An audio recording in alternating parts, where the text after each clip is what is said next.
how have you been? It's been a long, Uh, whatever. it's been a long 2 years. Yeah, I just read an article on decision fatigue, and that totally explained exactly where we're at as leaders of organizations and leaders of households and just people in general, right? You feel like everything is a decision, and then you get to the point where you're not making the same type of decision now that you maybe would have made 2 years ago because you're tired of making decisions. Right. Just giving in. Yeah, yeah. And we all need to figure out how to adjust our brains and Yeah, figure out yeah. our stuff. Yeah, but I mean, as far as we're doing great. We're pleasantly happy that we're thriving. We were grateful to have had a strong 2020 and finished up 2021 even better, which is great. I think that really for us, our key focus is to protect our talent, keep the employees that we have, and really just focus on their well-being. Certainly the industry has, got some issues going on with people migrating out of the industry. And so we're just trying to remain as conscious as we can to try and do everything we can to help make the best culture for them within the stores to keep them. So how do you do that?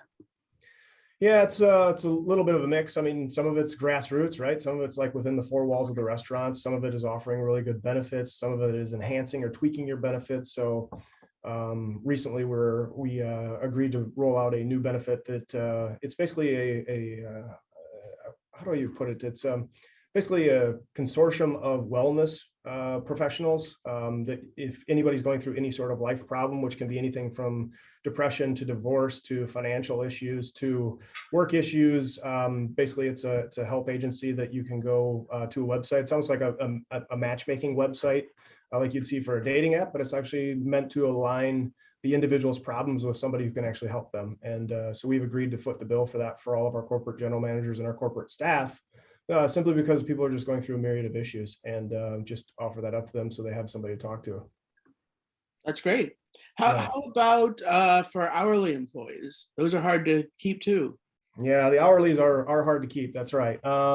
The best thing you can do is really establish a great culture, and that all starts with the general manager within the store. So, making sure you're selecting some of the best managers, making sure you're doing the proper training with those managers, retraining where necessary. Store visits, we do a lot of touch points with our corporate staff. Our CEO, Christine, actually works shifts within the stores. It's a good opportunity for her to touch, 4 or 5 different people at the same time. Most of our stores probably run on around 15 people. So if you work one shift in a store, you're getting to probably 33 to 50% of the store, which is good. But I think that, a lot of other things are the fact we put together a calendar basically for cultural events that you can host within the stores and provide funding for them to do, a Taco Tuesday lunch or something like that, or give them the opportunity to have a day off if they hit certain goals, and then the corporate staff will come work the store for them during a shift, and then the whole team can take the day off or whatever it might be and go play kickball or something, whatever it might be, some sort of booster. But there's no perfect answer. There's no silver bullet. There's never going to be a silver bullet on it. I mean, it's a fickle industry. It always has been. If you can get 100% turnover, you're doing awesome. And if you heard that in any other industry, they would throw up. So, Right. we're used to it. It's what we do. Right. Yeah. And somebody told me recently that people don't quit companies and organizations, they quit people. So, if they love their manager or whoever's in charge of their shift, then it's harder for them to leave. Yeah, absolutely. I mean, I 100% agree with that. Yeah, we've preached that for years, even at the corporate office. They don't leave, they don't leave the business, they leave the manager. Mm-hmm. Right. Yeah. So how are you guys doing in terms of staffing? Are you managing to keep we're probably at about 85% of par. So we do a bench plan really that, let's just say based on the average sales in a store, we should have 30 people. We're, sitting just, 15% below that threshold. That rounds to 4.5 people, and obviously we know we don't have half people. So, but yeah, I feel like from a corporate standpoint with our 40 stores, we're doing probably better than the industry and probably better than our franchisees. But we're also conscious of the fact we actually have put forward a 90-day goal to understand the bench planning needs of all of our franchise stores as well, so we can help recruit for them. And we really started to, just because sales have really been doing really well, the sandwich industry is doing really well. It's probably one of the better performing segments of the restaurant industry.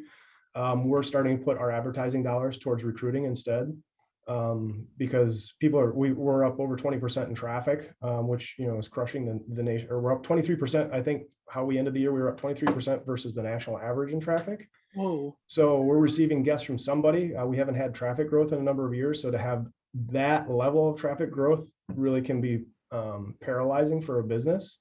You don't want to disappoint guests. You want to satisfy them all, but guests are a little bit more forgiving with how things are happening right now. They understand there's supply shortages and there's employment shortages. They understand they're short-tempered and their employees might be short-tempered. I think people are doing a good job there. But yeah, really just starting to spend our money on marketing dollars towards trying to recruit in different ways. It's great that people are understanding, because for a while there were a lot of stories, especially early on, after lockdown, that customers were being monstrous to restaurant workers. Yeah, I think most of that was around the protocols and whether or not people were following protocols. They were drawing the line as if you were a believer in the protocols and the store wasn't doing it, then you'd call them out for that, or vice versa. I think what's happened over time is people finally got to an acceptance that they have the ability to control their own choices. And that being said, they don't have to go to a restaurant, or they should wear a mask or whatever it might be. And I think, people become a little bit more accepting from that standpoint. But yeah, it's, the issues are not going away by any means. It only takes, one bad employee or one bad guest to really cause an issue. And so really the best you can do is just try to make sure that people are in their best frame of mind when they set foot in the store. When from a business perspective, you guys shifted pretty quickly after lockdown. You changed some of your marketing and your messaging, right? Yeah. I remember. Yeah, I think so. Right after lockdown, within 2 days, I think it was March 13th was when it kind of hit in Wisconsin. That was on, I think it was Friday the 13th. Yes. And by Monday the 16th, we actually had curbside ordering and contactless pickup points in place. And we were able to do that simply because of the fact that in 2018, we invested $1.5 million in pulling out all of the infrastructure, the technology infrastructure from all 100 stores and replacing it with corporately managed infrastructure. So everybody has the same, basically, if you think about the cookie cutter setup, everybody has the exact same setup and replication in every single store across our system. So when we actually were able, you're able to go into a test environment, develop this technology over the course of the weekend, test it, make sure it works, and then push it all out because it's all, digital within the matter of 72 hours. So, kudos to our directors and managers here at the corporate office for bringing that forward. Yeah, and for thinking of that before the pandemic started, because once it started, you couldn't get new stuff very easily because no, you're right. I think I credit that, and then I would also credit our loyalty program. Certainly, we had rolled out loyalty just before all of it in December of 2019, so we were 4 months into loyalty. But the loyalty program allowed us to communicate with our guests. You remember, people didn't know if restaurants were open or if they weren't open. Right. And we were able to use push notifications for our loyalty members to let them know the stores were open. So I think that helped a little bit. And then we were also able to run incentives to bring them back into the store and just let them know, hey, it's a safe environment. It's you and the employees. We've got everything in place, and let's just see where it goes. And so I think that has really led all of those building blocks certainly have led into us having the year that we're having this year, as well as the fact that, unfortunately, we lost over 100,000 restaurants in the industry, and those consumers needed to go somewhere else. And as people started spending money and going back out more frequently in the summer, certainly we saw it. But we actually had record weeks all the way through the fourth quarter this year, all-time record weeks. So we're turning 50 years old this year as a brand, and we set an all-time sales record for our year in terms of total dollar sales for the system.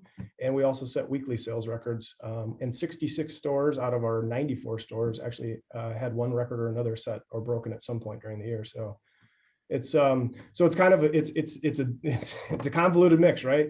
You got all this traffic and all these sales, and then you're down 15% at least in your employees, and then you've got all the other external forces that are attacking your business, and it's just trying to balance it all has been a real juggling act.